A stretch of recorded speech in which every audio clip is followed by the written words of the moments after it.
आप जानते हैं हमारे विश्वविद्यालय के अंदर विश्वविद्यालय की स्थापना ही किस बात के आधार पर हुई है। बॉम्बे के अंदर ब्रह्मा बाबा रहते थे, समुद्र के नज़दीक में ही बाबुलनाथ का मंदिर है, उसके सामने सदगुरु सदन के अंदर बाबा रहते थे। और शाम को वहाँ समुद्र नज़दीक ही था, वो समुद्र का किनारा जो उसको चौपाटी कहते थे, चौपाटी के समुद्र किनारे घूमने के लिए बाबा जाते थे, पैदल करने के लिए। तो एक दिन शाम को 1936 की बात है, शाम को घूमने के लिए गए होंगे, तो वहाँ समुद्र किनारे बैठे हुए थे, तो सामने जैसे वीडियो स्क्रीन होता है, इस प्रकार से सामने का सारा ही आकाश जो है वीडियो स्क्रीन बन गया और बाबा ने पहले पहले साक्षात्कार किया।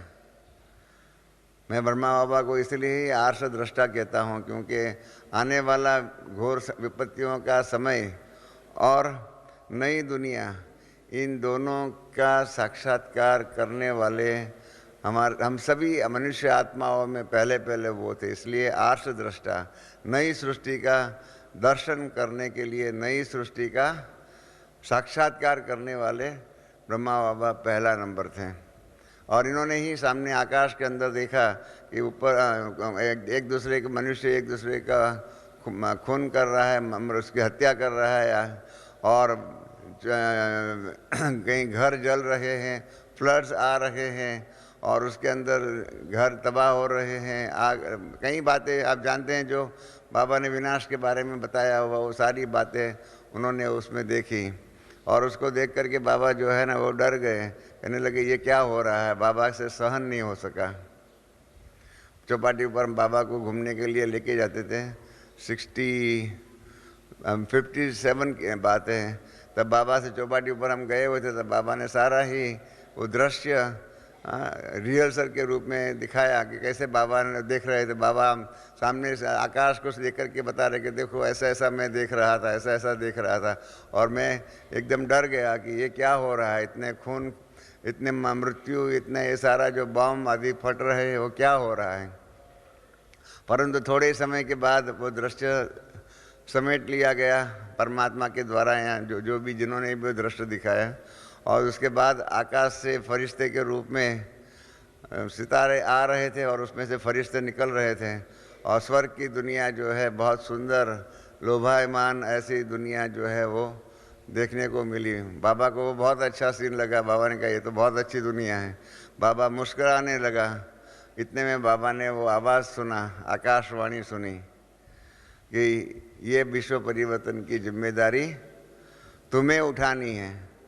तो जब वो सुना तो बाबा ने खुद ने हमको दृश्य रिपीट करके बताया। बाबा ने ऐसा हाथ खड़ा करके कहा, नहीं नहीं नहीं, मैं ये जिम्मेदारी नहीं उठा सकता हूँ, मैं इसके लिए लायक नहीं हूँ। परंतु वो तो दृश्य समाप्त हो गया, वो आकाशवाणी भी समाप्त हो गई। बाबा उसके बाद तो बाबा ने समझा कुछ नहीं है। बाबा वहाँ से फिर कलकत्ते गए और कलकत्ते से फिर बनारस गए, और बाबा में वैराग्य वृत्ति आने लगी, वो सब आप जानते हैं।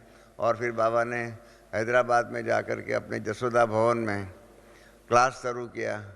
10 बाय 10 के कमरे में शुरू में क्लास शुरू हुआ। थोड़े लोग आने लगे, ज़्यादा आ गए तो बीच में बाजू के कमरे की दीवार तोड़ करके 20 बाय 10 का कमरा बना, और दीवार तोड़ की संख्या बढ़ी तो दीवार तोड़नी पड़ी, तो 3 कमरों का एक कमरा 30 बाय 10 का हॉल हो गया। फिर और संख्या बढ़ गई तो जो मकान जो था, बंगला जो था, उसके कंपाउंड में बाबा ने क्लास करना शुरू किया। जिन्होंने दादी प्रकाश मणि का अनुभव सुना होगा उनको मालूम है कि बाबा कैसे कंपाउंड के अंदर क्लास करा रहे थे गीता के ऊपर, और दादी जी वहाँ गए हुए हैं। और दादी प्रकाश मणि ने थोड़े दिन पहले साक्षात्कार किया था श्री कृष्ण का। तो वही श्री कृष्ण जो है जब बाबा के सामने वो गए हैं, कंपाउंड के बाहर से अंदर कंपाउंड में दाखिल हो रहे हैं, और उनके सामने में ही वो श्री कृष्ण के खेलता हुआ आया, गेंद से खेलता खेलता खेलता ब्रह्मा बाबा की तरफ जाने लगा, और ब्रह्मा बाबा के अंदर वो श्री कृष्ण जो है अंतर ध्यान हो गया। और दादी प्रकाश मणि वहाँ बैठी थी और एकदम ध्यान में चली गई। सारा क्लास पूरा हो गया, सब उठ के चले गए और अकेली वहाँ बैठी रही। तो भी ब्रह्मा बाबा उसके नज़दीक में गए हैं और उनको उठाया, ये बच्ची क्या हो रहा है। ये सारी बात आप हम सब जानते हैं, अब तो सारी दुनिया जानती है, परंतु उस समय पर 1936-37 के अंदर हम सबको कहते थे कि ऐसा विश्व परिवर्तन होने वाला है, तो लोग मानते नहीं थे। कारण कि उस ज़माने में तो राइफल थी, तोपे थी, तोप आदि थे, मतलब इनसे कुछ विश्व पर विनाशक चीज़ें आ सकती है वो मालूम नहीं था। परंतु उसके बाद आप जानते हैं एटम बम्स, हाइड्रोजन बम्स आदि का इन्वेंशन हुआ और उसके परिणाम रूप लोग मानने लगे। और बाबा ने तो जो कल्प वृक्ष का चित्र बनाया हुआ, उसके अंदर विश्व परिवर्तन के 3 साधन भी बताए हुए हैं, जिन 3 साधनों के द्वारा जो घोर विपत्तियां आने वाली है, वो 3 साधन आप जानते हैं।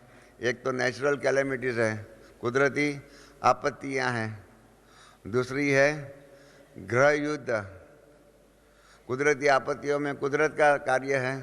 ग्रह युद्ध में मनुष्य जो है उसकी बुद्धि, जैसे रावण के साथ रावण की तमोप्रधान बुद्धि हो जाती है, इसके कारण युद्ध आदि होते रहते हैं। सिविल वॉर जिसके आप कहते हैं, राइट्स आदि जो भी होते हैं, उस प्रकार से ग्रह युद्ध आदि सिविल वॉर्स होंगे। और तीसरी बात जो है इंटरनेशनल एटॉमिक वॉर, जिसमें प्रकृति और मनुष्य दोनों के मिला जुला सहयोग से ये इंटरनेशनल वॉर होंगी। इस प्रकार से बाबा ने 3 बातों के आधार पर घोर विपत्तियां कैसे आने वाली है वो बताया हुआ है। काफ़ी उसके ऊपर हमारे दैवी परिवार में चर्चा भी हुई है।